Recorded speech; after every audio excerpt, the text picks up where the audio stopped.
Assalamualaikum warahmatullahi wabarakatuh. Kembali lagi di Gerakan Wakaf Indonesia. Masih seputar tentang wakaf. Kali ini kita akan membahas wakaf di mata milenial. Narasumber kita kali ini adalah Syarif yang merupakan salah satu milenial berprestasi. Dia merupakan lulusan terbaik di tahun 2020 di Universitas Islam Negeri Sunan Ampel, Surabaya.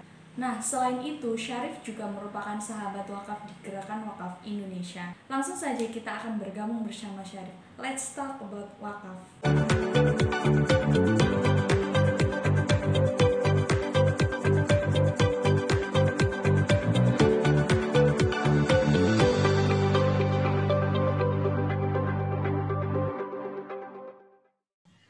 Assalamualaikum warahmatullahi wabarakatuh.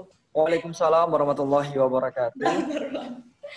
Oke, telah bergabung bersama kami Syarif. Nah, Syarif nih sebagai teman milenial nih, menurut kamu kalau ngomongin tentang wakaf, apa yang terlintas di benak kamu tentang wakaf? Oke, wakaf ya Mbak ya.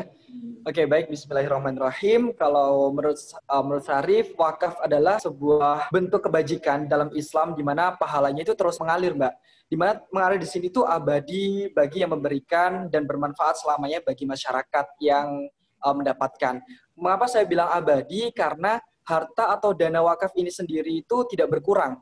Dan wakaf itu juga bisa sebagai sarana penyedia fasilitas yang dapat dimanfaatkan secara publik. Di mana hal ini wakaf juga memiliki keunggulan beda daripada zakat. Misalnya dari zakat atau infak sendiri kan sudah dibatasi tuh, ada 8 asnaf untuk penerimanya.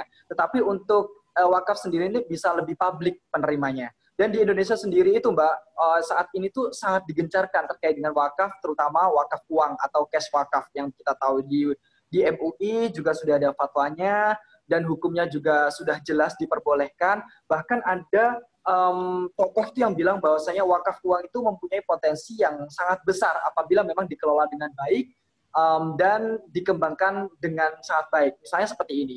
Jika ada 4 juta muslim misalnya berpenghasilan 500.000 dan 1%-nya itu sekitar 5.000 per bulan. Mereka mewakafkan 5.000 per bulan. Sudah ada total sekitar berapa? Sekitar 20 miliar bahkan per tahunnya.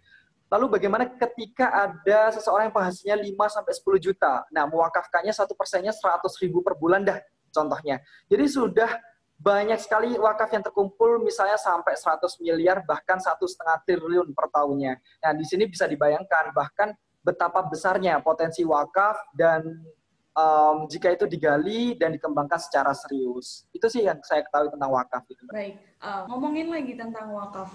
Kalau dulu secara tradisional, wakaf itu hanya mengenal 4M, masjid, madrasah, musola, dan makam. Nah, sekarang kan kita sudah lebih berkembang lagi. Ternyata wakaf itu bisa berupa uang. Nah, ngomongin lagi tentang wakaf berupa uang, menurut kamu bagaimana tentang wakaf uang yang sekarang lebih dipermudah lagi menggunakan digital payment gitu? Menurut kamu apakah sangat sesuai dengan milenial? Digital payment Mbak ya untuk pembayaran wakaf ya, betul. Jadi di sini nih masuk ke dalam digitalisasi mungkin ya, betulnya ya, bisa dibilang seperti itu. Jadi di sini bisa dibilang salah satu media yang memang memperkenalkan kemudian menggali potensi wakaf kaum khususnya bagi kami kaum milenial ini dengan cara ini digitalisasi, dan itu sangat mempermudah, jujur itu sangat mempermudah kami untuk mendonasikan wakaf seperti itu. Bahkan dari Badan Wakaf Indonesia sendiri sudah mengejarkan adanya gerakan digitalisasi wakaf dan bahkan juga mendorong para nazir, kemudian pengelola wakaf untuk memanfaatkan teknologi digital. Bahkan saya juga sudah melihat beberapa platform yang memang saat ini sudah memanfaatkan teknologi mulai dari sosialisasi wakaf, crowdfunding, bahkan hingga penghimpunan dana wakaf itu sendiri. Mungkin ya kalau menurut saya dengan adanya digitalisasi ini, apalagi untuk pembayaran donasi wakaf ini, tentunya sangat mempermudah bagi kami sebagai generasi milenial dalam mengakses baik itu info maupun donasi untuk wakaf itu sendiri.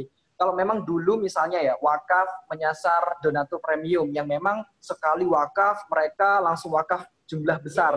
Tetapi hal itu tidak familiar di dunia digital. Nah, hal ini kita menyasar saat ini tuh di donatur milenial, generasi milenial ini, generasi masa depan, tentunya dengan adanya digitalisasi ini akan ada literasi dan penghimpunan wakaf yang sangat bagus, seperti itu, Mbak.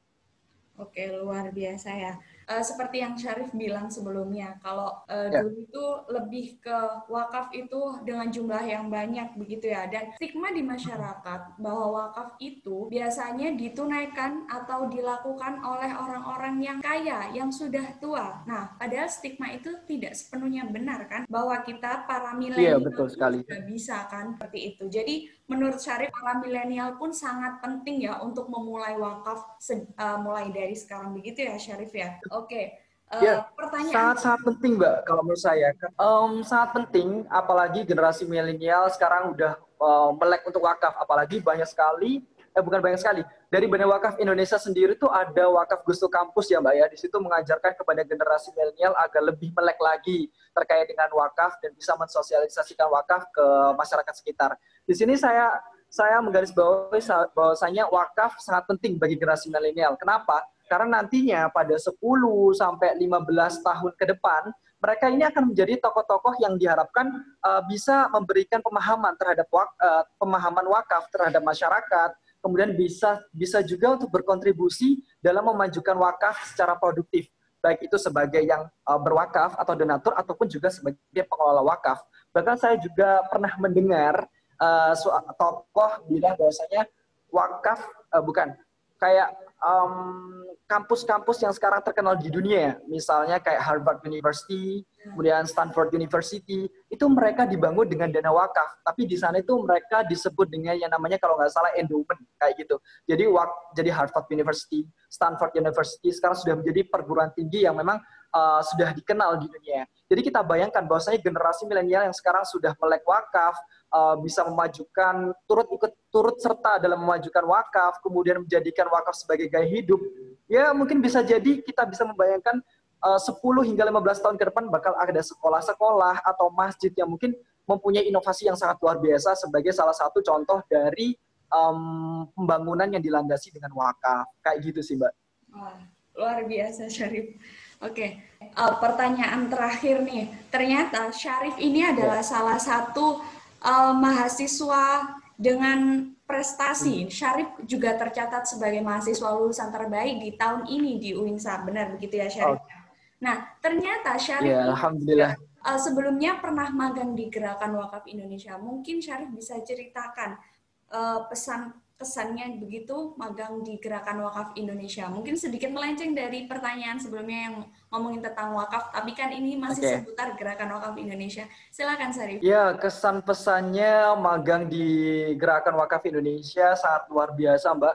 Di mana yang dulunya mungkin di mata kuliah terkait dengan manajemen zakat dan wakaf itu masih sangat minim, dan pengetahuan saya terkait dengan wakaf juga sangat minim. Dan ketika masuk di magang ini, saya banyak sekali pelajaran-pelajaran baru, mulai dari cash wakaf, kemudian bagaimana caranya kita mendistribusikan wakaf, dan lain sebagainya. Bahkan kita juga bisa memberikan pemahaman-pemahaman wakaf yang baru kepada masyarakat, khususnya untuk donatur premium atau mungkin orang-orang yang memang masih belum melek terhadap wakaf, dan bahkan juga bisa memberikan informasi-informasi penting ini kepada teman-teman syarif yang dulunya mereka mikir, oh udahlah nanti kalau seumpama aku udah kaya baru aku bisa wakaf. Tapi nggak kayak gitu, karena prinsipnya yang saya ingat dari salah satu owner juga GWI, Bu Susi, bilang bahwasanya jangan tunggu kaya untuk berwakaf. Apalagi kita sebagai generasi milenial yang saat ini di tahun 2020 itu hingga 50% penduduk Indonesia adalah generasi milenial. Jadi tentunya dengan harapan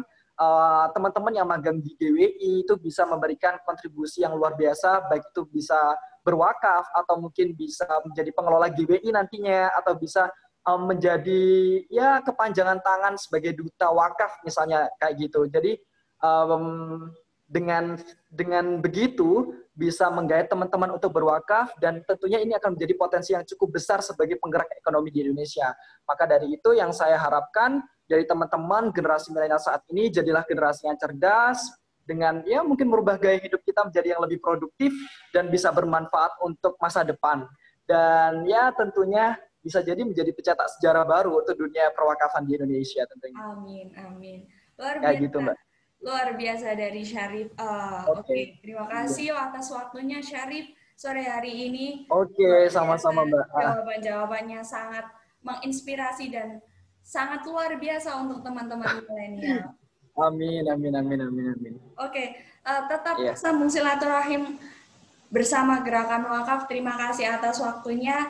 Kami Ya, akhiri. Assalamualaikum sama-sama Mbak warahmatullahi Eko. wabarakatuh. Waalaikumsalam warahmatullahi wabarakatuh. Itu dia diskusi kita kali ini bersama Syarif. Terus saksikan Wakaf Daily di YouTube channel Gerakan Wakaf Indonesia. Jangan lupa like, comment, and subscribe YouTube channel Gerakan Wakaf Indonesia. Wassalamualaikum warahmatullahi wabarakatuh.